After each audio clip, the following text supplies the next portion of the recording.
নমস্কার বন্ধুরা, আজকে আমি একটি পনির চিলি নিয়ে আপনাদের কাছে চলে এসেছি।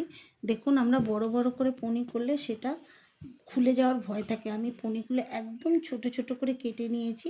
এদিকে হচ্ছে এখানে নিয়ে নিয়েছি অ্যারারুট, ময়দা আর একটু কাশ্মীরি লঙ্কার গুঁড়ো, চিনি, নুন নিয়ে এই ব্যাটারটাকে আমি ভালো করে খুব ঘন করে গুলিয়ে, দেখুন একদম ছোট ছোট করে কেটে রাখা পনিরগুলো এর মধ্যে আমি ভালো করে আলতো হাতে মিশিয়ে নিচ্ছি।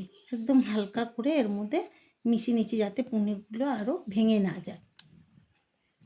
আর ব্যাটারটাকে খুবই ঘন করে গোলাতে হবে যাতে পনিরটা ভাজার পর পনির গা দিয়ে এগুলো খুলে না যায়। এবার আমি ছোট ছোট বড়ার আকারে পনিরগুলোকে তেলে ভেজে নেব। এখন আমাদের পনিরগুলো আমি এইভাবে ভেজে নিয়েছি। এদিকে কড়াইতে তেল দিয়ে সেই তেলের মধ্যে একটু রসুন ও আদা কুচি ফোড়ন দিয়ে দিচ্ছি। এটা ভাজা ভাজা হয়ে গেছে। এর মধ্যে আমি পেঁয়াজগুলো দিয়ে দিলাম। পেঁয়াজগুলো আমি চিলি চিকেনের মতন পিস পিস করে কেটে রেখেছিলাম। এবার পেঁয়াজগুলো হালকা লাল করে একটু নুন দিয়ে ভেজে নেব। পেঁয়াজটা একটু হালকা লাল করে ভাজা হয়ে গেলে এর মধ্যে আমি দিয়ে দেব পরিমাণ মতো জল। তারপরে দেব একটু কাশ্মীরি লঙ্কার গুঁড়ো যাতে কালারটা আসে, দেখতে সুন্দর লাগে। এর মধ্যে আমি এটাকে মিশিয়ে পরিমাণ মতো জল দিয়ে দেব।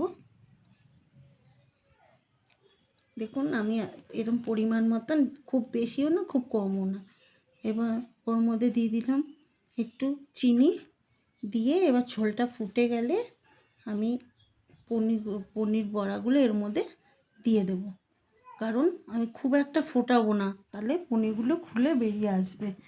হ্যাঁ, আর তার মধ্যে যদি একটু লেবুর রস দেন আরও ভালো হবে, টক টক মিষ্টি মিষ্টি ঝাল ঝাল। এবার আমি দিয়ে দেব সস।